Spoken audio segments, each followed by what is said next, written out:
Bom, muito obrigado. Queria começar agradecendo aos professores da banca pela disponibilidade de estar aqui, como o Raoni falou, né? Alguns já de férias ou quase de férias. Então, muito obrigado pela participação e pelas contribuições ricas que certamente virão. E agradecer também o orientador, o professor Raoni, por toda a ajuda aí enorme durante todo esse processo e na minha jornada acadêmica. Bom, como ele já apresentou, né, o título da dissertação é Capacidades Ambidestras no Processo de Transformação Digital, e a ideia é investigar a relação desses fenômenos, então, no contexto de uma empresa brasileira estabelecida. Deixa eu ligar meu cronômetro aqui. Bom, a ideia é passar por todos os capítulos principais da tese, né, introdução, referencial, até as referências. E, bom, iniciando no contexto da pesquisa, a gente vê que cada vez mais as tecnologias digitais elas têm se integrado e modificado, né, os produtos, serviços, modelos de negócios das empresas e também possibilitado a criação de novos aí digitais. Essa integração e exploração com essas novas tecnologias digitais é hoje um dos maiores desafios para as empresas. Isso porque todo esse processo de transformação, né, ele vai extrapolar muito a mera adoção tecnológica e vai representar ali uma mudança significativa, então, dentro da empresa e na forma como ela opera, como ela interage com seus clientes, né, e se mantém relevante e sobrevive. E essa busca, então, por essas novas oportunidades digitais, especialmente aí no contexto de empresas estabelecidas, ela geralmente vai acontecer junto a esforços para a manutenção das operações atuais e desse status quo. Então, essa dupla, né, orientação organizacional ali entre as operações atuais e essas novas iniciativas digitais, né, é comum que tensões sejam criadas ali, né, a partir desses interesses conflituosos.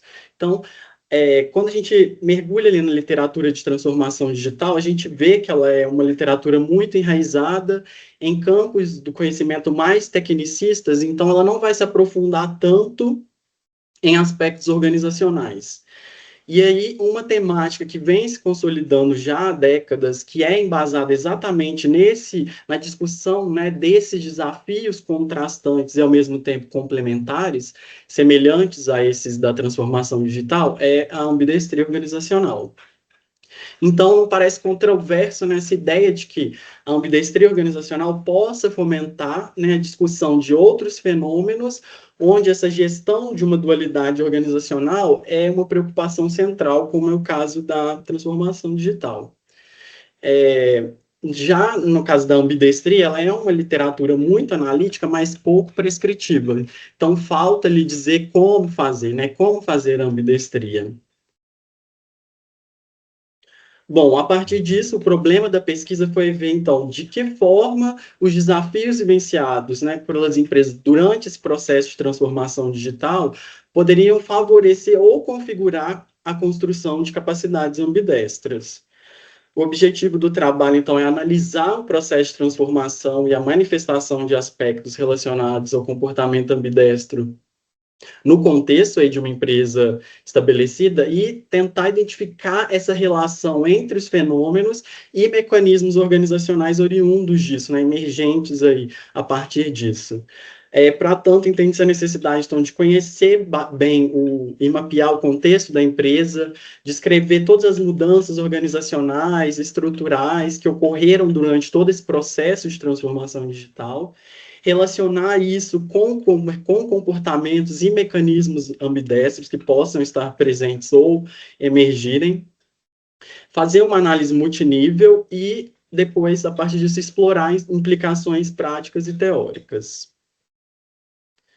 Bom, passando aqui para o referencial teórico, mais propriamente para a parte de inovação, né, dois pontos que são importantes de serem destacados primeiro, essa questão da inovação substantiva, né, então, entre esses polos de inovação incremental e inovação radical, teria ali, então, a inovação substantiva, né, levando em consideração, então, esse grau de novidade, não seria necessariamente aquela novidade radical ou disruptiva, né, que é algo totalmente novo para o mundo, mas talvez vai ser algo muito novo para a empresa ou para o mercado interno, e aí é o que a gente chamou aqui de major innovation, ou inovação substantiva, que acho que é até muito apropriado para o contexto de algumas empresas, né, nacionais.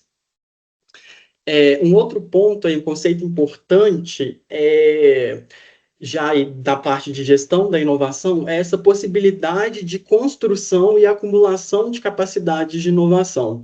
Ou seja, à medida que a empresa faz inovações incrementais, que ela desenvolve isso, ela vai também desenvolvendo expertises de inovação como um todo e acumulando isso, que em certo ponto vai conseguir preparar o palco para o surgimento de inovações mais substantivas.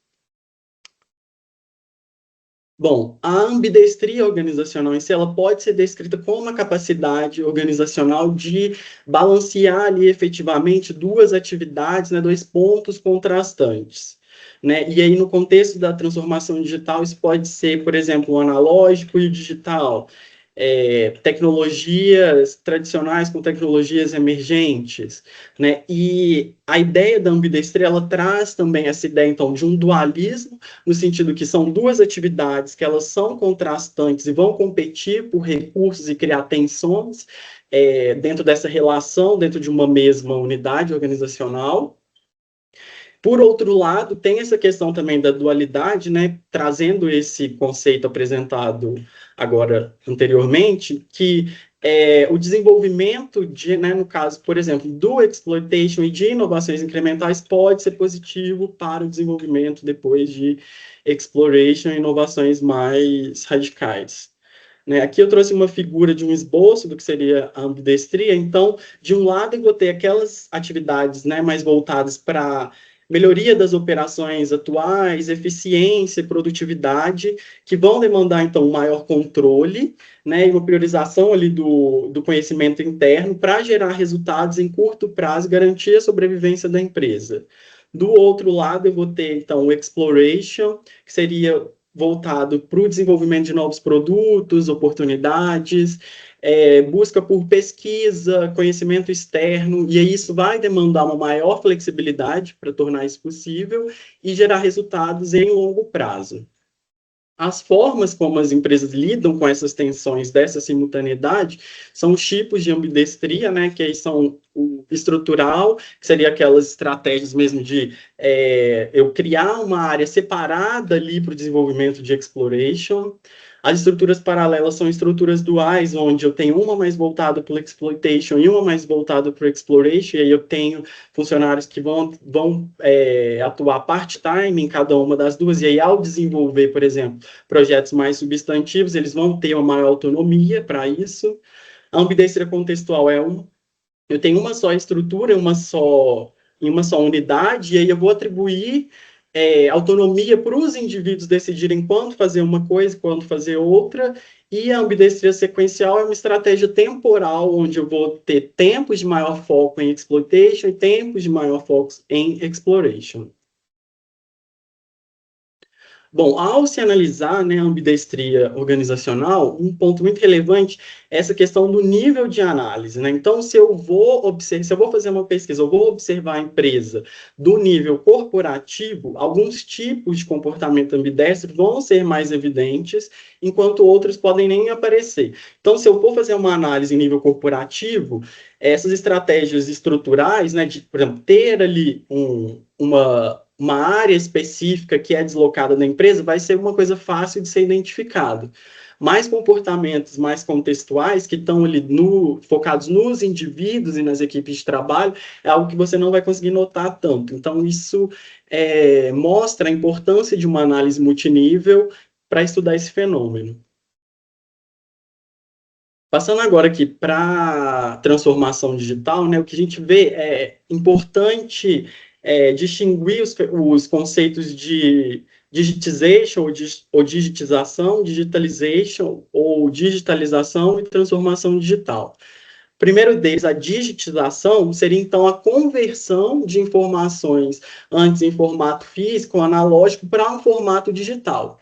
Então, ao fazer isso, você permite que esses dados sejam processados, armazenados, compartilhados mais rápidos, né, de uma forma mais eficiente. Em seguida, a gente teria, então, a digitalização, que aí já seria pegar esses dados já digitalizados e integrá-los, reestruturar e reinventar os processos organizacionais da empresa com o uso dessas tecnologias digitais. Então, incorporar essas tecnologias ao escopo organizacional e, a partir disso, criar novas propostas de valor e vantagem competitiva, como, por exemplo, eficiência operacional e produtividade. Só depois disso, então, é que você conseguiria, de fato, atingir a transformação digital, né, que seriam, então, transformações dos modelos de negócio através das tecnologias digitais. E para que isso aconteça, é preciso uma integração bem profunda ali dessas tecnologias digitais na empresa, né, modificando a forma como o valor é criado e entregue aos clientes. Né? E aí, dentro disso, a gente vê esse processo de transformação digital e, consequentemente, maturidade digital também. Então, ele vai acontecer como um processo evolutivo e, nesse processo, ele vai demandar umas mudanças organizacionais, né, significativas para poder suportar isso, né, e repensar os seus processos, estruturas tradicionais, os próprios modelos de negócio, né, e também ações e adaptações frentes às barreiras e tensões organizacionais que vão vir, né, dessa simultaneidade entre as operações atuais e essas novas iniciativas digitais. E, bom, o que a gente vê é que essas questões, principalmente como as empresas podem gerenciar esse processo de transformação digital, né, e essa dualidade, e obter sucesso, né, claro, dentro desse processo, permanece ainda não completamente compreendido na literatura. Aqui eu trouxe um exemplo, né, um contexto da transformação digital em empresas consolidadas, aqui então já trazendo para a relação com a ambidestria, o que a gente vê é o uso ou implementação dessas tecnologias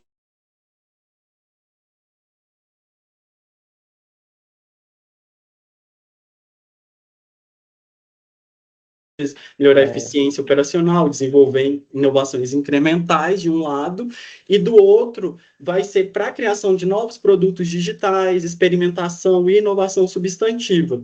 Mas para que isso aconteça, ela vai precisar fazer mudanças estruturais para possibilitar que isso ocorra e também vencer essas barreiras organizacionais, né, dessa tensão, dessa simultaneidade ali.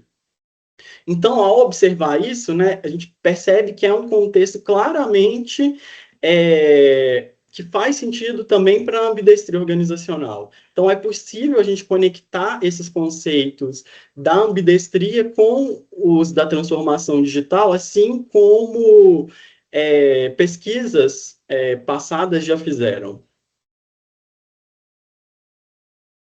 Bom, agora a transformação digital e as suas relações com a ambidestria, né, trazendo aqui então o que essa pesquisa traz de novo ou de algo mais, ou de uma abordagem diferente, né, a gente vê aqui então um foco em aspectos organizacionais do processo da transformação digital, com esse plus de um background organizacional mais robusto aí da área de gestão da inovação e ambidestria organizacional para apoiar essa investigação e análise. Essa análise em diferentes níveis organizacionais, que eu citei, que a literatura também não costuma abordar, e que pode elucidar ali, né, tanto nessa relação dos fenômenos, quanto essa análise multinível, mostrar ali aspectos ainda não discutidos e identificar relações entre os fenômenos. Né? Também esse entendimento dos fenômenos enquanto dinâmicos, processuais e socialmente construídos. Então, tirar um pouco dessa ideia também do tecnicismo. Bom, a metodologia, o estudo foi feito inicialmente com uma parte exploratória, para depois evoluir para um estudo de caso único, em profundidade, qualitativo. Né? A ideia era de fazer uma análise descritiva e longitudinal da empresa analisada, né? Que no caso é o HK, que foi dado esse pseudônimo, né, para descrever a empresa. Então, a unidade de análise ela seria, então, uma empresa de grande porte, consolidada, que apresentasse características típicas ali de um processo de transformação digital e tivesse um histórico contundente de inovações.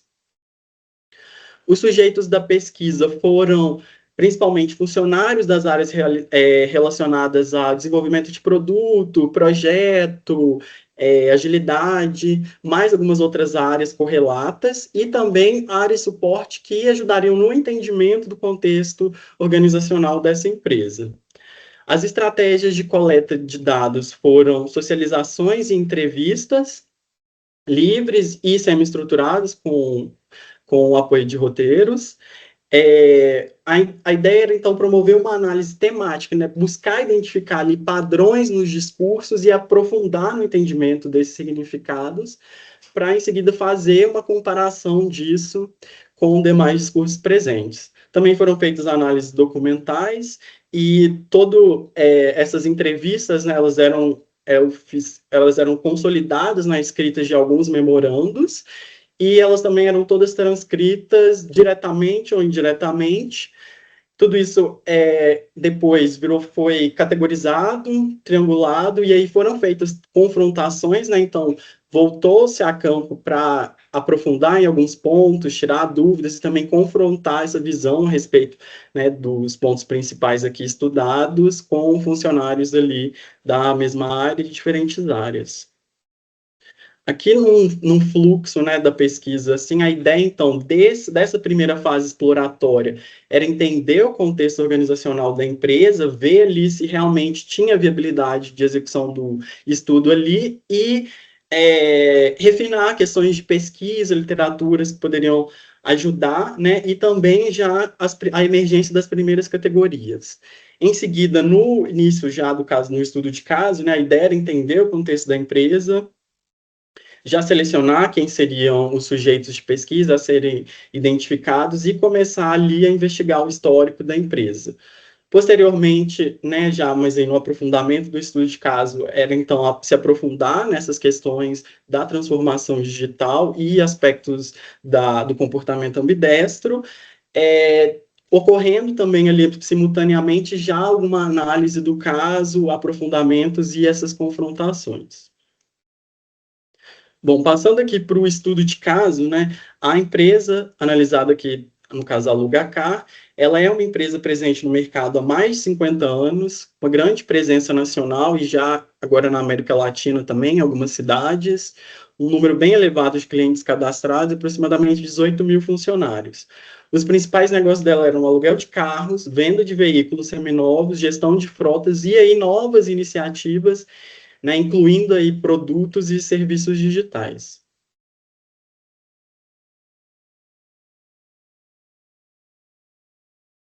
Bom, uma linha do tempo aqui, né, desse desenvolvimento digital na Lugacar, então, desde a inauguração até ali o ano de 2013, a gente tem essa fase, então, pré-digital, né, onde tinha maior presença do analógico e onde começaram a surgir esses esforços para digitização.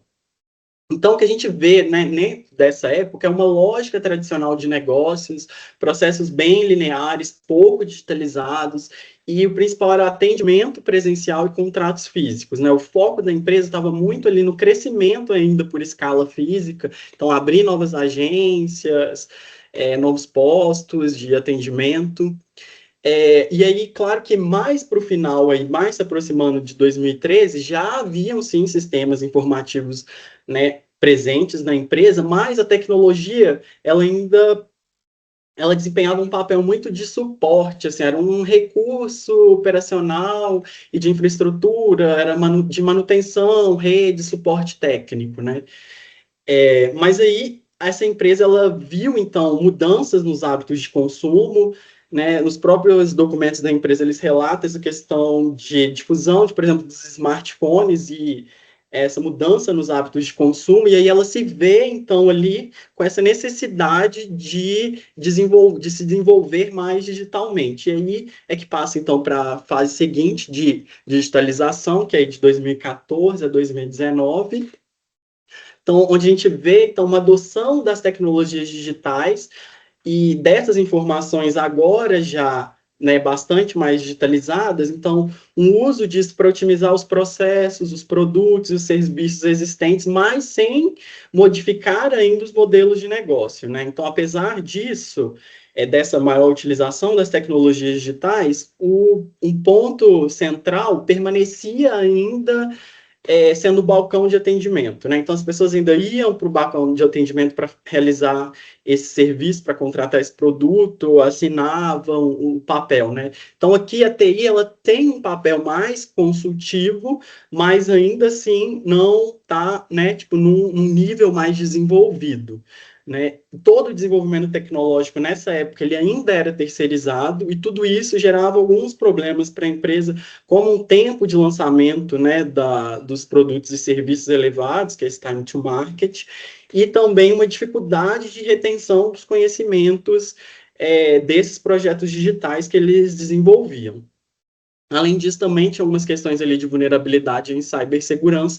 Então, novamente, toda essa pressão, né, essa necessidade de continuar se desenvolvendo e fazer, principalmente nessa época, um investimento maior nas tecnologias digitais é o que levou ela, né, a partir de 2019, para essa fase, então, de esforços em transformação digital.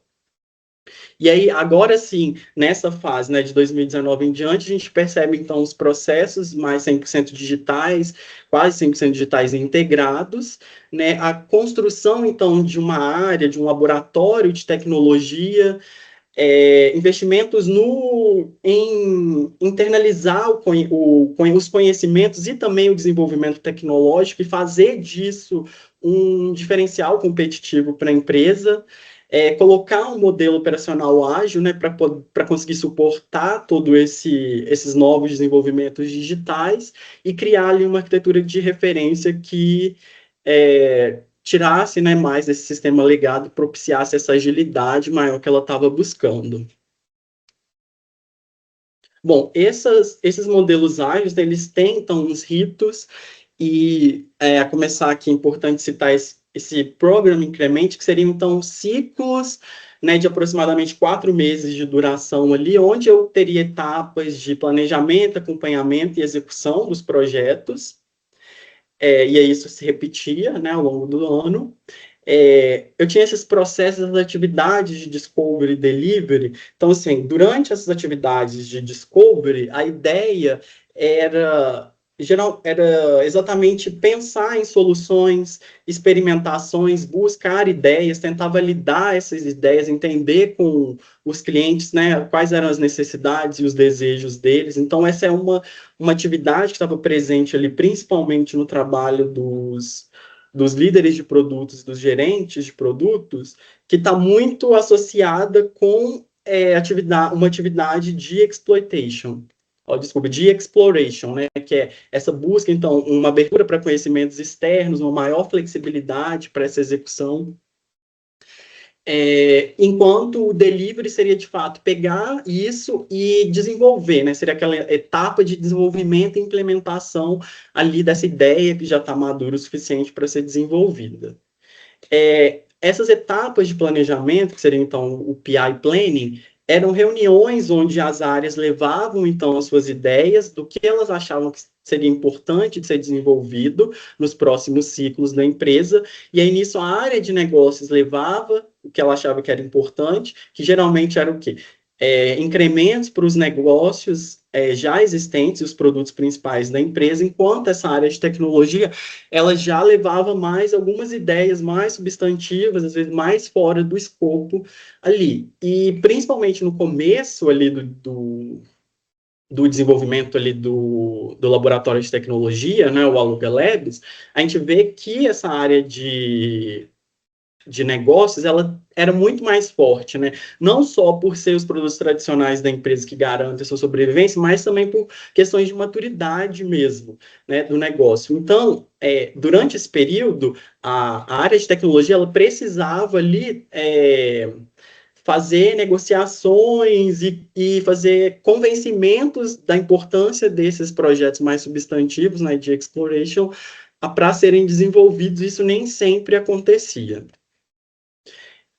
os fluxos de desenvolvimento na empresa. Então, eu tenho um fluxo formal com etapas bem definidas, onde os projetos passavam por ele. Então, a concepção da ideia, identificação de quais são os problemas, identificação dos mercados, um MVP, validação. Então, tinha esse processo formal, onde os projetos geralmente passavam, mas eu também tinha desenvolvimentos informais, né? E esses desenvolvimentos informais, eles aconteciam principalmente em dois casos. O primeiro era no início do desenvolvimento dos projetos. Então, por quê? Para entrar nesse fluxo de desenvolvimento formal, essas ideias elas já precisavam de alguma maturidade. Então, elas acabavam sendo desenvolvidas, né, contextualmente ali, nesse início, de forma mais informal, até conseguir ter essa maturidade para ser submetida ao fluxo formal da empresa. E o outro ponto era que ideias mais subjetivas, né, como eu cito na tese o caso lá da parceria com a empresa parceira A, que era de mobilidade, então o aluguel de carros para motoristas de aplicativos de mobilidade. Esse foi um projeto que a empresa achou, né, um projeto de inovação aberta da empresa muito relevante, que acabou ganhando um foco, e aí ele foi desenvolvido de uma forma mais informal, não necessariamente seguindo essas etapas, né, o que mostra que, então, que algumas ideias e alguns projetos mais substantivos não necessariamente seguem ou precisam seguir, né, tanto essas etapas de desenvolvimento de projeto, quanto alguns desses ritos aí, né, das metodologias ágeis. Bom, durante, então, o desenvolvimento aí do Aluga Labs ao longo do tempo, a gente vê que ele foi retendo e desenvolvendo melhor, né, o conhecimento. Então, esse desenvolvimento interno permitiu que a empresa internalizasse novos conhecimentos e competências que não se encerram mais com a conclusão dos projetos, como acontecia com o tempo, né? Elas vão ali se acumulando. E tudo isso foi gerando para a empresa, e principalmente para essa área, os profissionais e times dessa área, uma maior maturidade, né, e um maior entendimento do negócio, além de desenvolver também novas capacidades, como, por exemplo, essa do Product Analytics, né, que é entender melhor o comportamento dos usuários, né, e construir soluções mais alinhadas a isso a partir do uso das tecnologias digitais. E aí, então, dentro do Aluga Labs, né, e aí esses desenvolvimentos lá feitos, a gente percebe tanto aqueles mais voltados para eficiência operacional e exploitation, quanto também alguns casos de inovação mais substantiva e radical, que é o exploration. Aqui, passando para o processo de transformação digital, vou dar um zoom aqui que está pequeno.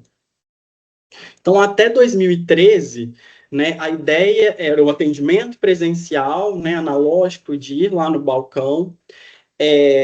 Depois disso, com os esforços de digitalização, a gente vê já algumas etapas ali desse processo do aluguel de carros, como, por exemplo, um cadastro inicial, dados e verificações já sendo possível de ser feitos online. Já ali na fase de digitalização, você já tem, então, uma oferta de serviços maior, que é um cadastro 100% digital, você consegue ver os veículos disponíveis do catálogo da empresa, fazer simulações, ainda que a assinatura ainda pudesse ser presencial, até chegar no caso dos esforços de transformação digital, onde eu tenho desenvolvimento de produtos e negócios inovadores, como, por exemplo, esse aluguel 100% digital, onde pelo aplicativo você consegue fazer todo esse processo de aluguel e retirada do veículo sem precisar desse atendimento físico, né? Então, tudo isso mostra aqui um desenvolvimento de uma maturidade digital, né? Onde o analógico era mais presente, ele foi diminuindo ao mesmo tempo em que essa presença digital foi aumentando. Bom, passando aqui já para análises e os resultados, né, a gente começa então vendo assim, quais foram as evidências da transformação de fato, da transformação digital ali dentro do contexto, né, da Alugacar.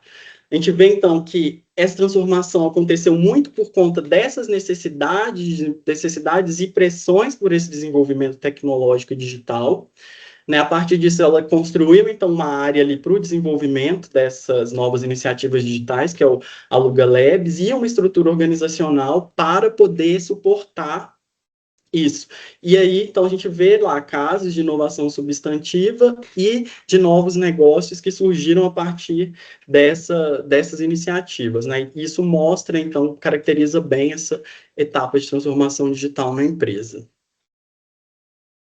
Já passando agora para a construção de novas capacidades organizacionais, então a gente vê ali esse ciclo de maturidade digital, como eu citei, né, onde eu saio lá da digitização até a transformação digital e o desenvolvimento de inovações mais substantivas.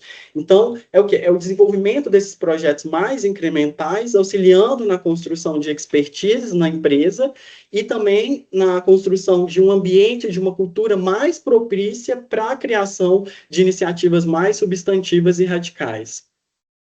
Então, e a partir dessa transformação digital, a empresa então ela conseguiu criar mecanismos organizacionais para a exploração de novas demandas e de problemas que antes ela não tratava. Então, como o desenvolvimento antes ele era terceirizado, a empresa definiu o escopo do projeto e mandava executar.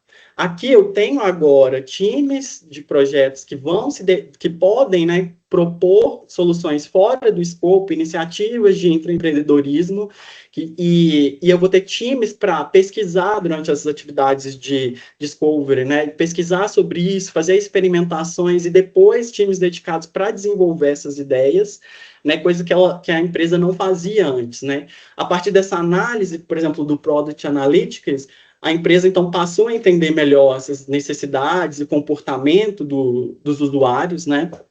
E aí, nesse sentido, a tecnologia, ela pode até parecer, assim, a protagonista por ter proporcionado isso, né?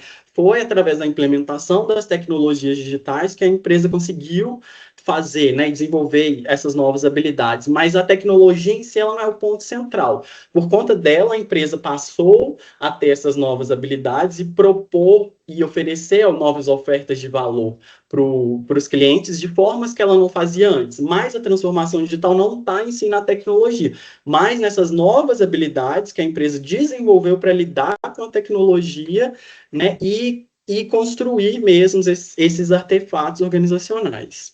Então, a gente vê a tecnologia não como um ponto central, mas como um meio para a transformação digital. Bom, passando aqui agora para a análise de resultados, já que na parte da emergência de capacidades ambidestras, né, o que a gente nota aqui é que, diferente do que a literatura geralmente traz de ambidestria, principalmente, no qual, tipo, esse fenômeno, ele geralmente ele é desenvolvido de uma maneira estruturada e intencional. Então, a empresa tem a intenção de desenvolver esse comportamento ambidestro, né? E o que o estudo de caso aqui no Lugacar mostrou é que esse comportamento, ele emergiu a partir dessa necessidade como uma consequência não planejada de toda essa complexidade do processo de transformação digital. Então, ele acabou acontecendo a posteriori, né, como uma consequência não planejada. E ele se deu ali principalmente por conta dessa construção de uma plataforma digital, né, na empresa, que no caso foi esse laboratório de tecnologia, o Aluga Labs, paralelo à espinha dorsal operacional da empresa, e a partir, né, dessa estratégia ambidestra, né, conseguir proporcionar aí uma transformação digital que acho que poderia ser vista como bem-sucedida. Bom, pensando aqui em novos comportamentos e práticas que não estavam presentes antes, mas foram impulsionados pela transformação digital, a gente tem então as atividades de discovery, né, que são as atividades de pesquisa, experimentação e uma maior autonomia para os funcionários, uma estrutura organizacional mais adaptada a isso, né, mais ágil, descentralizada e flexível para suportar todos esses desenvolvimentos. E a gente vê, então, também esse desenvolvimento de competências internas e uma maior abertura para conhecimentos externos e parcerias. E tudo isso está muito relacionado com capacidades de exploration. Então, são todas capacidades que surgiram a partir do processo de transformação digital e estão ligadas à ambidestria organizacional. Então, que na relação entre os fenômenos, a gente vê, então, que a transformação digital ela foi responsável por incitar e validar ali, práticas adaptativas, experimentações e uma busca, né, por novos conhecimentos, estabelecendo, assim, um ambiente mais flexível, né, e viável para a manifestação do exploration e do comportamento ambidestro e, consequentemente, de inovações mais substantivas e radicais. Né? Então, a transformação digital, ela atuou como um agente de transformação social e estrutural na empresa e influenciou e estabeleceu essas condições para o desenvolvimento do comportamento ambidestro. Tudo isso mostra, então, que essa relação entre os fenômenos, né, é de complementariedade e reforço mútuo. Na identificação aqui do comportamento ambidestro, né, observando, então, nos diversos níveis de análise, o comportamento ambidestro ali, dos diferentes níveis, a gente vê que meu mouse não está aparecendo. Aqui. Então, aqui no caso do comportamento ambidestro estrutural, aqui no nível corporativo, a gente vê então, essa criação do Aluga Labs, né, e uma estrutura de cargos específica para esses novos cargos, mais voltados para esse desenvolvimento digital, métricas específicas para essa área. Enquanto ali para as estruturas paralelas, a gente vê, então, equipes de trabalho que atuam part-time no desenvolvimento de projetos mais incrementais e mais substantivos, né, e como a autonomia desses times varia também de acordo com o projeto a ser executado. Na ambidestria sequencial, a gente vê também momentos de maior priorização de projetos substantivos, seguidos de momentos onde isso é um pouco mais tímido, e essas definições geralmente acontecem durante essas reuniões de planejamento. E a ambidestria contextual, a gente vê, então, esses times de produto, né, e principalmente essa figura dos líderes gerentes de produtos, tendo essa autonomia, no caso da ambidestria contextual, nas atividades, né, ali dos gerentes e líderes de produtos, a gente vê, então, essa maior autonomia deles para a decisão de quando fazer exploitation, quando fazer exploration. Trazendo, então, as implicações para a teoria, a gente vê aqui, então, que para a ambidestria organizacional, a gente tem um reforço, então, dessa importância de uma análise multinível, né, que vai mostrar, então, a ambidestria, ela pode ser percebida de diferentes formas, de acordo com a forma que você observa ela, aspectos sociais relacionados, né, no caso, lá naquelas reuniões de planejamento, então, essas questões de convencimento e negociação são aspectos sociais que geralmente não são muito bem discutidos na literatura de ambidestria. Eu tenho também a identificação de mecanismos e práticas organizacionais concretos, né, que o estudo trouxe, e principalmente essa possibilidade de emergência, né, do fenômeno a posteriori. Para a transformação digital, eu tenho, então, ressituar o papel da tecnologia e ressaltar a importância de aspectos organizacionais e sociais, né, dentro desse fenômeno, posicionando, então, a transformação digital como um fenômeno sociotécnico e essa visão processual também, né, ressaltando, principalmente para o contexto das empresas estabelecidas, a importância dessa dupla jornada digital. Para, né, as duas teorias, a gente tenta uma ampliação das perspectivas de cada campo e dessa relação, e aprofundamento dessa relação entre os fenômenos, né, com esse processo coevolutivo. Para a prática, a gente tem, então, apesar de algumas né, contribuições e própria emergência, né, de alguns fatores no caso, serem surgido espontaneamente, é possível traduzir isso, né, para contribuições mais aplicadas, de fato, na realidade de outras empresas. Então, eu tenho ali diretrizes gerenciais concretas e também recomendações adaptáveis a diferentes níveis de gestão. Então, concluindo, o estudo ele trouxe, então, uma compreensão aprofundada empiricamente, fundamentada na relação entre a ambidestria e a transformação digital, e contribuições principalmente em aspectos pouco explorados, né, de cada um desses fenômenos e da relação entre eles. Com isso, de que o objetivo proposto da pesquisa foi cumprido. Como limitações, teve a investigação de somente algumas áreas da empresa, né? Então teve esse foco maior somente em algumas áreas, e também o acesso limitado a algumas informações relevantes, como o portfólio de projetos da empresa, que eu não consegui acesso. E aí, para a possibilidade de estudos futuros, seria tanto aprofundamento nessas limitações expostas, como uma investigação de demais organizações dessa mesma área e também a análise, né, do comportamento desses fenômenos em diferentes setores, propiciando assim, né, comparações. E é isso, a questão das referências. Obrigado.